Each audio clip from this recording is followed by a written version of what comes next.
ल साथीहरू आज हामी अब मकै खानामा मेरो दुईटा चाहिँ नदेख्नु हो सबैको हात हात अनि सोचको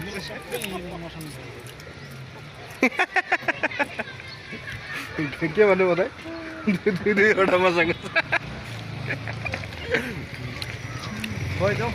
यो कताको मकै भन्नुभयो दिदी यो कता सतपरियाको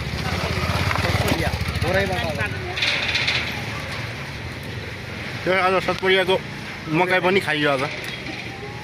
यो ठाउँको नाम के हो दिदी तुलसी पनि हो तुलसीपुर होइन अहिले तुलसीपुरले बुझ्नु न हो तपाईँ अनि भइहाल्यो तुलसीपुरभित्र पनि अरू के नाम होला नि त्यहाँ बेलुवा बेलुवा खोला बेलुवा खोला खोला छ नि त्यहाँ